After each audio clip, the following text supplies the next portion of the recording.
Her entire driveway is lined with pine trees that she grew from little saplings.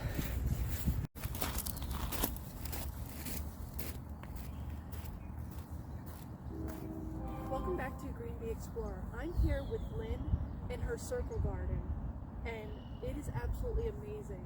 She's going to walk through each part of her circle garden, what it represents, what she's been working on. It's absolutely amazing. My friend Lynn is right here. Hello. Where would you like to start? What's the first thing? So, Lynn, you've been working on your garden for how long?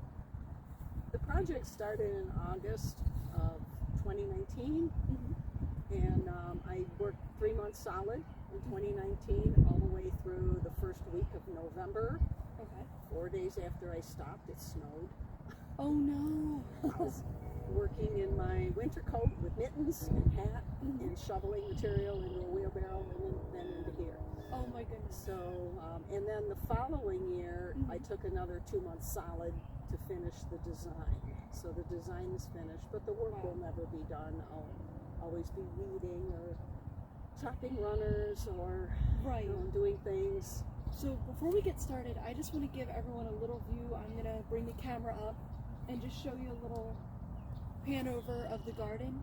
And then we're going to walk through each section has a particular plant or design to it, and I want to walk through that as well. Okay.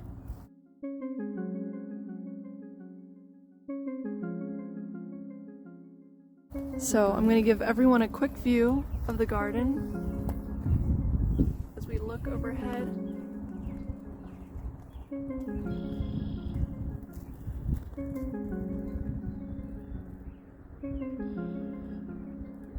There's 37 garden areas within the design, and I have 14 different species represented in the garden areas.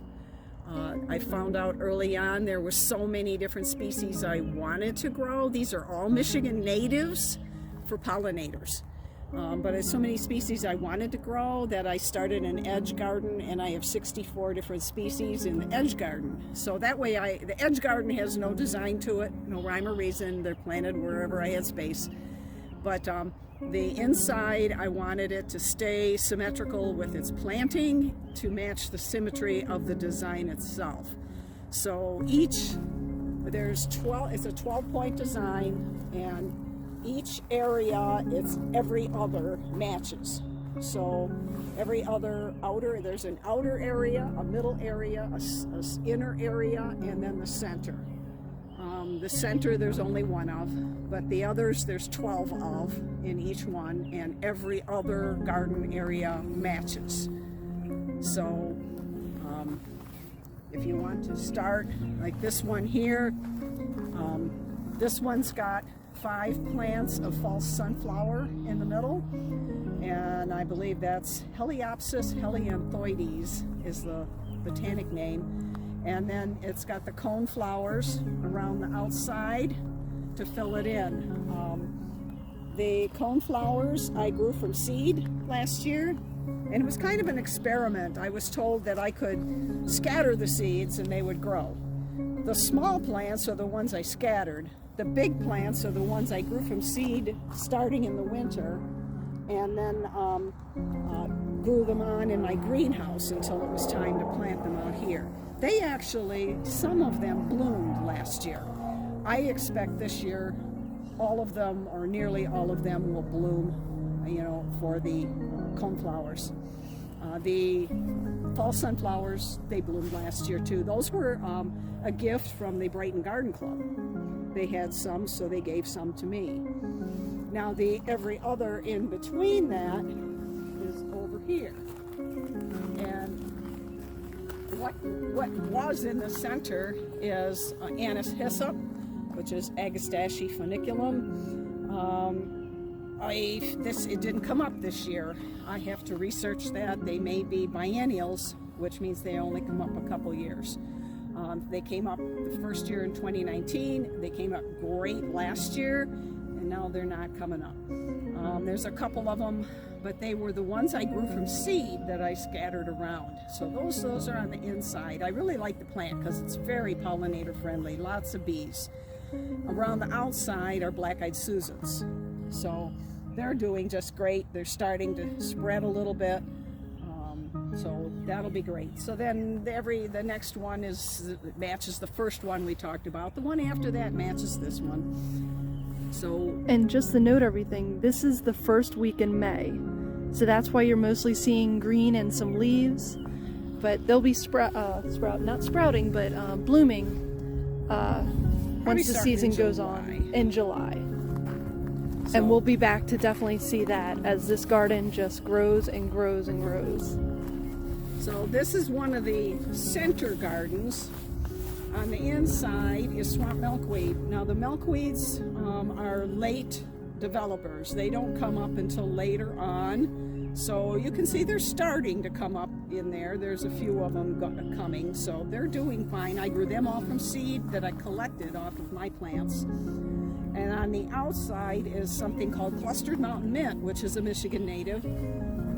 I may have created a monster, but this plant here, last year when I was photo documenting pollinators, had 14 different pollinators that I documented that visited it. It had wasps, it had bees, it had butterflies, skippers, just about anything I could imagine. It was just hopping with pollinators. So I will do what I need to and keep them trimmed and keep them in their place. So let's walk to a few more of the garden beds and see what we can find. Okay, here's the every other garden for the center garden. This one has bee balm in the center. This is the wild bee balm, or the wild bergamot it's sometimes called. And this is also a member of the mint family, sends out runners, so I have chopped it off, to keep it in its center spot. On the outside of this garden is butterfly weed, and because it's a member of the milkweed family, it is just now beginning to come up. So those I all grew from seed also. Seed I collected off my own plants. So now we can move to one of the... You want to stop? Okay, next we have the inner gardens. There's 12 of these. This one here has the liatris, and that's a tall, spiky type plant. Grows from bulbs. I think you can actually see a bulb right there with some of the growth on it. And it's purple. And then on the inside, I've got only one plant, but that's Penstemon digitalis, or the foxglove penstemon. And I chose the liatris because it just grows tall and straight up and doesn't flop over, because this obviously is not a very big bed. These really didn't bloom much last year, but that was their first year. They should do fine this year. So, and then the every other in between has cardinal flower. The cardinal flower is the same thing. It grows tall and straight up, doesn't flop over, and it has red flowers, red tubular flowers that are attractive not only to the butterflies but to the hummingbirds. This is a huge hummingbird plant. And then on the end of this one, I've got Zizia aurea, which it's a native plant that's also a host plant for the black swallowtail, because it is a member of the carrot family. So, and that one, I think it's called Yellow Alexander, so for a common name. And that one just stays pretty much in its spot. It does get quite tall though. So those are the two inner gardens, and they repeat every other going around. And then next we have, or last I should say, we have the center garden. Now this was the very first thing in the center. These 7 plants in the center were the first thing I planted when I started making this garden. I never heard of them before this. They're called cutleaf coneflower, or Rudbeckia laciniata. and they can get 7 feet tall. Last year they didn't. I could take pictures of them looking straight up at them with the blue sky behind, and I didn't have to bend to get those pictures. That's just how tall they are. Pollinators found this within 2 days in the middle of my field after I planted them. So that's a great plant. It's got yellow flowers on it. And then around the edge is the great blue lobelia. It's from the same plant family as the cardinal flower, which is the Lobelia cardinalis. So with the great blue lobelia, it has kind of a bluish purple flower, and it doesn't grow as tall and straight up and spiky as the cardinal flower does, but it's still very, very pretty. So that takes care of then the 2 species for the center. Those are the 14 species that are represented within the garden design. Thank you. That was amazing.